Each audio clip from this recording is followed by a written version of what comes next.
घोर अंधेरी रात थी।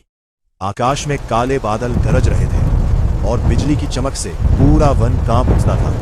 उसी समय यमलोक के स्वामी, मृत्यु के देवता यमराज अपने विशाल काले भैंसे पर सवार होकर पृथ्वी की ओर बढ़ रहे थे।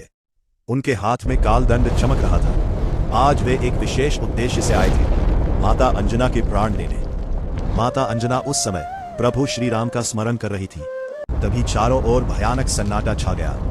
यमदूत प्रकट हुए और धरती कांपने लगी। यमराज गंभीर स्वर में बोले, समय पूरा हो चुका है, अब कोई भी मृत्यु को रोक नहीं सकता। जैसे ही यमराज आगे बढ़े, अचानक आकाश में भीषण गर्जना हुई। तेज तूफान उठा, पेड़ जड़ से उखड़ने लगे।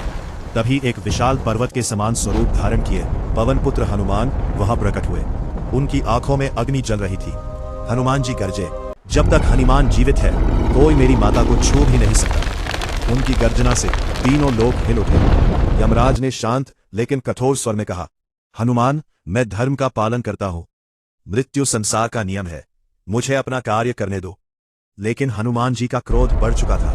उन्होंने अपनी गदा उठाई और आकाश में छलांग लगा दी। एक ही प्रहार से यमदूत दूर जा गिरे। यमराज ने अपना कालदंड उठाया, जिससे भयंकर अग्नि निकलने लगी। पूरा आकाश लाल हो गया। फिर आरंभ हुआ देवताओं को भी कंपा देने वाला युद्ध। हनुमान जी पर्वत उठाकर फेंकने लगे। यमराज अपने दिव्य अस्त्रों से उन्हें रोकने लगे। हर टक्कर से बिजली जैसी चमक पैदा हो रही थी, होती और धरती फटने लगती। देवता भयभीत होकर यह दृश्य देखने लगे। यमराज ने क्रोधित होकर कहा, हनुमान, आज तक कोई कान से नहीं बच पाया। तभी हनुमान जी ने अपना विराट रूप धारण कर लिया। उनका शरीर आकाश से भी ऊंचा हो गया। उन्होंने अपनी पूंछ से यमराज के भैंसे को बांध दिया और गर्जना की, मैं श्री राम का दास हूं, मेरे रहते भक्तों पर मृत्यु की छाया भी नहीं पड़ सकती। अब यमराज समझ चुके थे कि हनुमान साधारण देव नहीं, स्वयं भगवान शिव के अंश हैं। उन्होंने कालदंड चलाने का प्रयास किया, लेकिन वो हनुमान जी के सामने निष्प्रभावी हो गया, क्योंकि हनुमान जी अजर अमर थे, मृत्यु भी जिन पर अधिकार नहीं रखती। तभी ब्रह्मा जी प्रकट हुए।